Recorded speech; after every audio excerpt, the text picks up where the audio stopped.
तो वर्डप्रेस को हमको लोकली अगर यूज़ करना है तो उसके लिए हमको ज़ैम्प सर्वर की ज़रूरत पड़ेगी।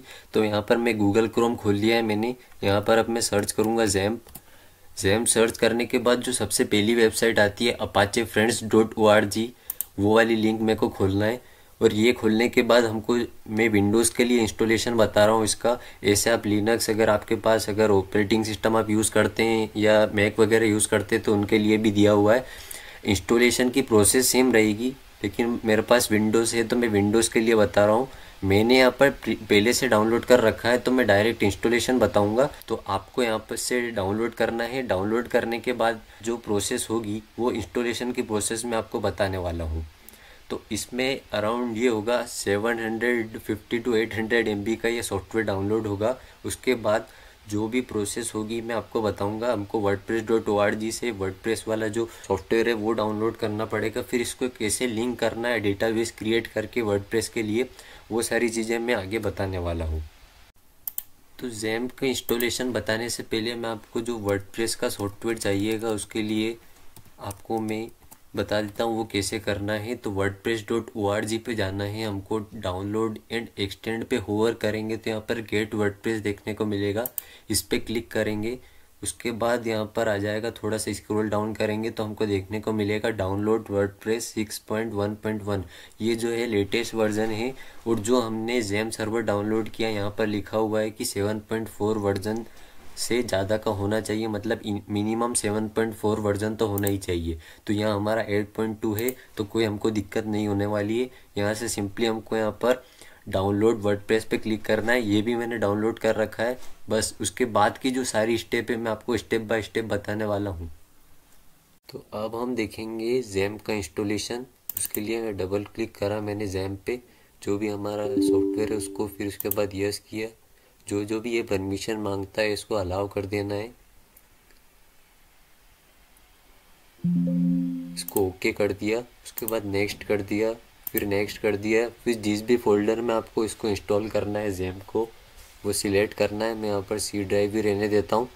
फिर नेक्स्ट किया, लैंग्वेज इंग्लिश, नेक्स्ट नेक्स्ट। और ये जो हमारा इंस्टॉलेशन है वो स्टार्ट हो चुका है।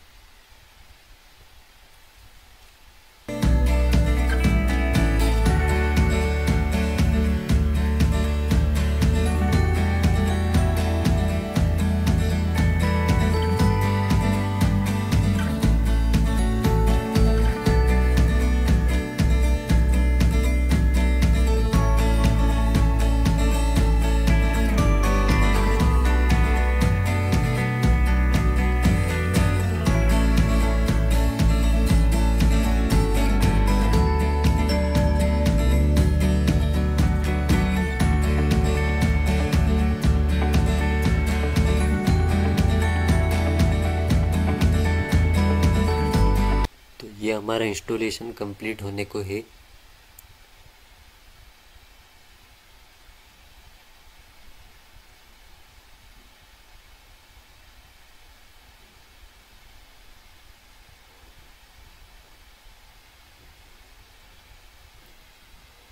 और अब हमारा इंस्टॉलेशन कंप्लीट हो चुका है। तो ये पूछा है do you want to start the control panel now. तो मैं इसको टिक रहने दूंगा और फिनिश कर दूंगा। तो ये जो हमारा जो अभी कंट्रोल पैनल है, ज़ैम्प का कंट्रोल पैनल ओपन हो जाएगा। तो यहाँ पर हमको दो चीज़ों पे मेन फोकस करना है, वो है अपाचे और MySQL। अपाचे जो है वो सर्वर का काम करेगा और जो MySQL है वो डेटाबेस क्रिएट करने में हेल्प करेगा। तो जब भी आपको लोकली आपकी वर्डप्रेस की वेबसाइट को एक्सेस करना है या यूज़ करना है तो इन दोनों को स्टार्ट करना बहुत ज़रूरी है। तो मैं यहाँ पर इन दोनों को स्टार्ट कर देता हूँ। अगर बाय चांस दोनों में से कोई एक या दोनों नहीं चलते हैं तो यहाँ पर ग्रीन की जगह रेड होगा। तो आपको कुछ नहीं करना है, कंट्रोल पैनल को वापस बंद करके चालू करना है और मेक श्योर करना है कि ये दो ही सही तरीके से चालू हो। क्योंकि अगर ये दोनों सही तरीके से चालू नहीं होंगे तो आपकी वेबसाइट आप एक्सेस नहीं कर पाएंगे। तो अब मैं आपको बता देता हूँ वर्डप्रेस के लिए डेटाबेस को क्रिएट कैसे करना है। तो उसके लिए सबसे पहले ये जो इस टाइप की जिप्ड फोल्डर हमको मिलेगा जब हम डाउनलोड करेंगे wordpress.org से, तो मैं उसको एक्सट्रैक्ट कर लेता हूँ। एक्सट्रैक्ट करने के बाद जो हमको फोल्डर मिला है इसको मैं कॉपी करूँगा। कॉपी करने के बाद सी ड्राइव में या आपने जिस ड्राइव में भी जैम सर्वर को इंस्टॉल किया है उसमें जाना है। उसमें जाने के बाद जैम फोल्डर ये है, इसमें मैंने डबल क्लिक किया। डबल क्लिक करने के बाद इसके अंदर हमको htdocs नाम का फ़ोल्डर ढूंढना है। htdocs फोल्डर के अंदर मेरे को वो फोल्डर को पेस्ट कर देना है। जो फोल्डर मैंने यहाँ पर कॉपी किया था एक्सट्रैक्ट करके उस फोल्डर को यहाँ पर htdocs फोल्डर के अंदर कॉपी कर देना है। अब इस फोल्डर का नाम मैं कुछ भी रख सकता हूँ। यहाँ पर मैं मेरे चैनल का नाम ही रख देता हूँ, अपना टेकमेट। इस नाम से मैंने मेरा फोल्डर बना लिया है। यहाँ पर आप कुछ भी नाम रख सकते हैं। अब उसके बाद मैं आपको बताऊंगा कि हम वर्डप्रेस के लिए, हमारी वेबसाइट के लिए डेटाबेस को कैसे क्रिएट करेंगे। तो उसके लिए हमको आना है यहाँ पर और सर्च करना है localhost/php myadmin। ये सर्च करने के बाद कुछ ऐसा इंटरफेस खुलेगा, तो इसको देख के डरना नहीं है। सिंपली हमको यहाँ पर खाली डेटाबेस क्रिएट करना है और कुछ काम नहीं है। तो उसके लिए हमको यहाँ पर डेटाबेसेस पे क्लिक करना है।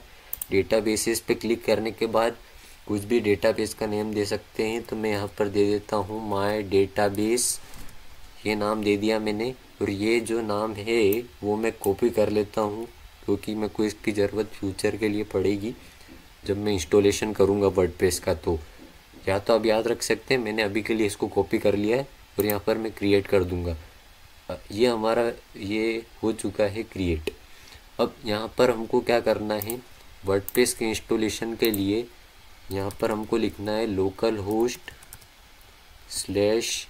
अपने को उस वेबसाइट को एक्सेस करने के लिए यहाँ पर मैं लिखूँगा अपना टेकमेट। मैंने यहाँ पर ये क्यों लिखा, क्योंकि यहाँ पर जो मैंने ये फ़ोल्डर बनाया है वो इसी नाम का है। तो अब यहाँ पर जिस भी नाम का फ़ोल्डर बनाए वो यहाँ पर लिखना है और एंटर मार देना है। ये होने के बाद कुछ इस टाइप का खुलेगा, तो आपको यहाँ पर इंग्लिश ही रहने देना है। ये हम यहाँ पर अब वर्डप्रेस का इंस्टॉलेशन स्टार्ट कर रहे हैं। तो ये इंग्लिश पे मैंने कंटिन्यू किया। कंटिन्यू करने के बाद यहाँ पर वेलकम टू वर्डप्रेस, उससे पहले ये डेटाबेस यूज़र नेम ये सब इसमें बताया हुआ है।